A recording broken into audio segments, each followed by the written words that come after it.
Hello my dear students, here I am Akshat Sanghvi from Mafi Tutorials and today we will study about physics of class 11th and the topic is units. Units are some standards used to measure some physical quantity. अब सबसे पहले हम बात करें हमारी ये physical quantities होती क्या है। तो आज हम देखें तो देखो बेटा फिजिकल क्वांटिटीज कुछ ऐसी क्वांटिटीज होती हैं जिसको हम मेजर कर सकते हैं। यहाँ हम बात करें ऐसी क्वांटिटीज जिसके थ्रू हमारे फिजिक्स के लॉज गवर्न हुए। एग्जाम्पल के तौर पर हम बात कर सकते हैं किस चीज़ की, लेंथ हो गया हमारा, मास, टाइम, टेम्परेचर, प्रेशर एक्सेट्रा। अब हम बात करें तो हम किसी भी फिजिकल क्वांटिटी को रिप्रेजेंट कैसे करते हैं।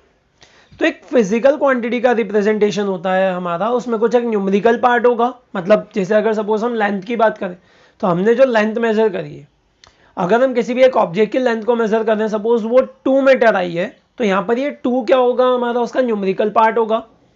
और मीटर जो हमने लगाई है वो क्या है, उसकी यूनिट। अगर मैं इसी में आगे बात करूँ तो हम किसको, जैसे अगर क्यू मेरी एक क्वांटिटी है जिसकी एन हमारी न्यूमेरिकल वैल्यू है, यू हमारी यूनिट है, तो हम उसको कैसे रिप्रेजेंट करेंगे, q is equals to n into u. इसको हम एक एग्जाम्पल के तौर पर समझें तो एग्जाम्पल हमने लिया यहाँ पर क्या, अगर देखिए हम किसी भी एक वायर की लेंथ को मेजर कर रहे हैं। अगर मैंने एक वायर की लेंथ को मेजर करा है और हमारे पास यहाँ पर कितनी आई है वो वायर की लेंथ, डेट इज 15 सेंटीमीटर। तो यहाँ पर हमारा ये जो 15 है ये क्या है, उसका न्यूमेरिकल पार्ट है। और कहाँ से हमें पता चला कि हमने इसकी लेंथ को मेजर करा है, तो वो चीज़ हमको कहाँ से पता चलेगी, इसकी यूनिट्स जो हमने यूज़ करी है उसी चीज़ से पता चलेगी ना। हमने एक एग्जाम्पल और लिया, that is mass of an object. अगर हम मास की बात करें तो मास को हम कैसे मेजर करते हैं, यूनिट्स क्या होती है मास की, केजी। मतलब ये एक स्टैंडर्ड है ना, केजी जो हमने यूज करा, ये एक स्टैंडर्ड है जो हमको ये चीज बता देता है, which explains that things, which indicates that thing that we have measured here the mass. अब हम यूनिट्स के टाइप्स की बात करें तो there are basically 3 types of units. That is first one is fundamental units, second one is supplementary units and third one is derived units.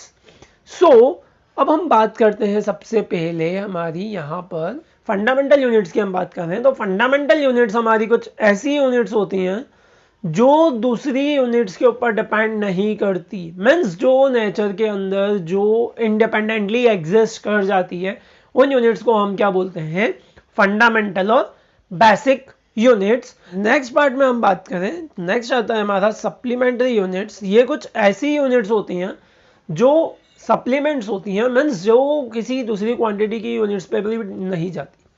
जैसे हम बात करें एंगल्स की, तो that are of plane angle and solid angle. Next type आता है हमारा यहाँ पर, डेट इज डेराइव्ड यूनिट्स। तो बच्चों देखो डेराइव्ड यूनिट्स क्या होती है हमारी, डेराइव्ड यूनिट्स कुछ ऐसी यूनिट्स होती हैं जो दूसरी यूनिट्स के ऊपर डिपेंड करती है, मीन्स जो डेराइव्ड हुई है हमारी फंडामेंटल यूनिट से। जैसे हम बात करें यूनिट ऑफ वेलोसिटी, आज हमें पता है कि हमारी बेटा वेलोसिटी की यूनिट क्या होती है, तो वेलोसिटी की यूनिट क्या होती है हमारी, मीटर पर सेकेंड।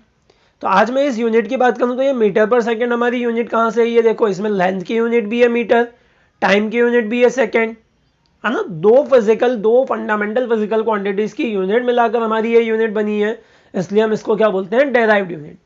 सिमिलरली हम बात करें हमारी यूनिट एक्सीलरेशन की भी जो यूनिट होती है वो भी क्या है हमारी एक डेराइव्ड यूनिट है। क्यों, क्योंकि वो भी मीटर पर सेकेंड स्क्वायर, ये हमारी एक्सीलरेशन की हम यूनिट यूज करते हैं, तो ये भी हमारी लेंथ और टाइम के उससे बनी है ना।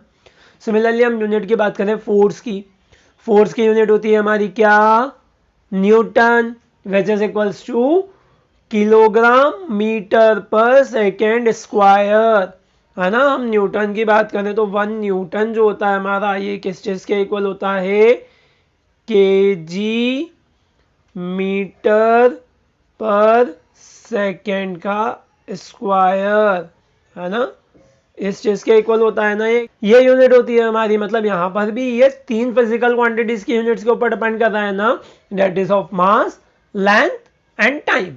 इसलिए ये यूनिट्स जो होती है हमारी, ये यूनिट्स क्या होती है, डेराइव्ड यूनिट्स। नेक्स्ट हम बात करते हैं हम यहाँ पर हमारा किस चीज की, that is of system of units that are means units को हम जो किसी भी ऑब्जेक्ट की या किसी भी क्वांटिटी की जो यूनिट्स थी हमारी वो 3 वेज में हम मेजर करते थे, 3 फॉर्म में हम उसको लिखते थे। डेट इज फर्स्ट सिस्टम था हमारा MKS system, full form is metre kilogram second system. Second system की हम बात करें तो वो सिस्टम था हमारा CGS system, full form is centimetre gram second system. Third system की हम बात करते हैं वो होता है हमारा FPS system, that is foot pound second system. तो ये तीनों हमारे जो सिस्टम्स थे, इन तीनों सिस्टम्स के अंदर आपने देखा है अभी कि तीनों में हमारी एक लेंथ की यूनिट है, एक मास की यूनिट है और एक टाइम की यूनिट है। तो इन 3 फिजिकल क्वांटिटीज की यूनिट्स को लेकर हमने डिस्क्राइब कर रहे थे, 3 सिस्टम ऑफ यूनिट्स थे। बट प्रॉब्लम्स कहाँ आती थी अगर इन 3 सिस्टम ऑफ यूनिट्स को हम यूज करते हैं? तो यहाँ पर हमारी प्रॉब्लम्स कहाँ आती थी? पहली प्रॉब्लम ये थी कि यहाँ पर सेम फिजिकल क्वांटिटीज की डिफरेंट यूनिट्स थी। जैसे हम बात करें तो हमारे पास अगर डिफरेंट टाइप्स ऑफ एनर्जीज है तो उन सब की यूनिट्स भी क्या थी? अलग अलग थी। जैसे अगर किसी चीज को हम जूल में मेजर करते हैं, मतलब अगर हम MK सिस्टम की बात करें तो किसी की यूनिट हो जाएगी हमारी क्या? kg metre per second square. किसी चीज की यूनिट हो जाएगी हमारी क्या? जूल। किसी में हमारी एनर्जी हम यूज करते हैं क्या? Kilowatt hour. तो ये डिफरेंट यूनिट्स हमारी आ रही थी। तो प्रॉब्लम्स था कि सेम क्वांटिटी एक ही चीज है, उसकी डिफरेंट हमको यूनिट्स यूज करनी पड़ रही है।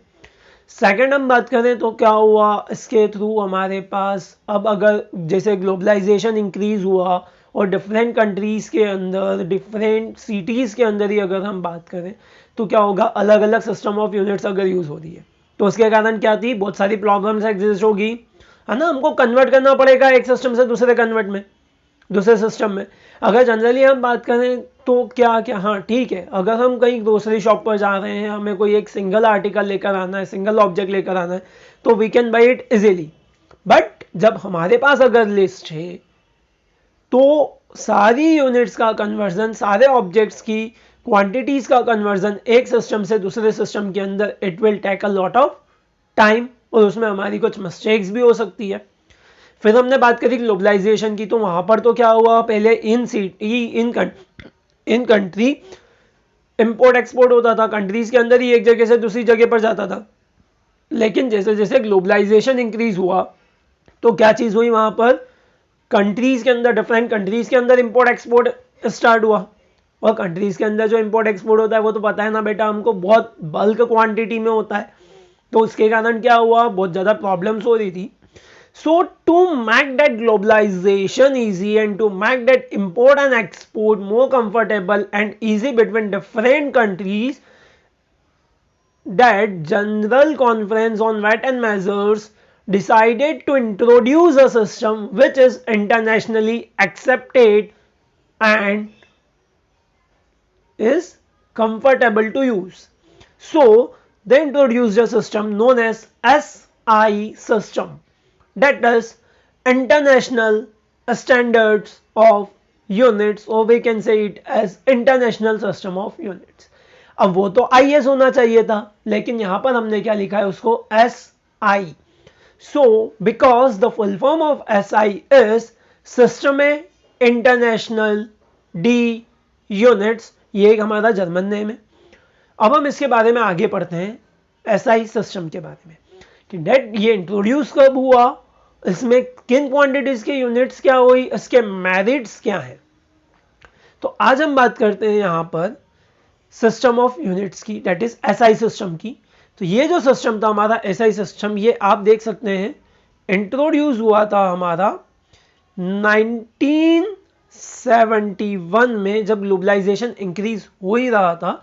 1971 में इंट्रोड्यूस हुआ था, इंट्रोड्यूस करा गया था इसको किसके through? General conferences on weight and measurement के थ्रू। एंड अब अगर हम यहां पर बात करें किस सिस्टम को हम SI सिस्टम बनाए, क्या हमने कोई एक नया सिस्टम बनाया? हम तो ह्यूमन बींग्स हैं, हमको क्या चीजें चाहिए कि हाँ भैया जो सिंपली हो जाए। तो SI सिस्टम को हमने कोई एक नया सिस्टम इंट्रोड्यूस नहीं करा, that It is a rationalized form of MKS system, or we can say it is an update or modified form of MKS system. MKS system के अंदर हमने क्या करा था, सिर्फ तीन क्वांटिटीज ली थी, तीन फिजिकल फंडामेंटल क्वांटिटीज ली थी, that is mass, length and time. तो उसको रैशनलाइज करा, उसमें चार बेसिक क्वांटिटीज और ऐड कर दी, और हमने उन क्वांटिटीज की बेसिस पर, उन यूनिट्स की बेसिस पर यहाँ पर हमने एक सिस्टम बनाया, डेट इज एसआई सिस्टम, जो हमको हमारी यहाँ पर स्क्रीन पर एक टेबल में दिख रहा है कि हमने कौन कौन सी 7 क्वांटिटीज ली थी। यहाँ पर मास की यूनिट जो एसआई सिस्टम में, वो हमने क्या लगाई, किलोग्राम। लेंथ की यूनिट जो है हमारी एसआई सिस्टम के अंदर, that is metre. Time second, temperature kelvin, electric current ampere, amount of substance mole, luminous intensity candela.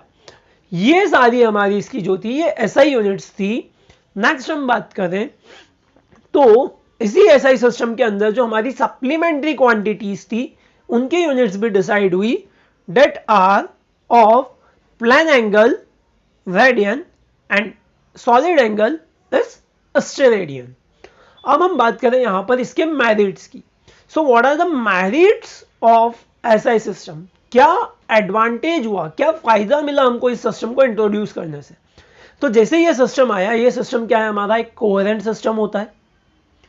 Next हम बात करें कि ये सिस्टम ऐसा था कि इस सिस्टम के आने से जो एक ही क्वांटिटी के डिफरेंट डिफरेंट यूनिट्स जा रही थी, उन सारी यूनिट्स को उसने एक यूनिट से रिप्लेस कर दिया, like that is of energy. आज हम जितनी भी एनर्जी है सबकी यूनिट्स जूल यूज कर सकते हैं। पहले जो हमको अलग अलग यूनिट्स यूज करनी पड़ रही थी, तो सारी एनर्जीज की यूनिट हमने जूल यूज करी। ये हमारा एक इंटरनेशनली एक्सेप्टेड सिस्टम था। ये साइंस की सारी ब्रांच के अंदर हम अप्लाई कर सकते हैं इस सिस्टम को, है ना। ये एक ऐसा सिस्टम है जो साइंस की सारी ब्रांचेस के अंदर एप्लीकेबल हो जाता है। नेक्स्ट, इसमें कोई ग्रेविटेशनल यूनिट नहीं थी, किसी भी फिजिकल क्वांटिटी की इसके अंदर कोई ग्रेविटेशनल यूनिट नहीं होती। So that's all for today. Have a great day ahead and please subscribe the channel and press the bell icon for regular updates. Thank you.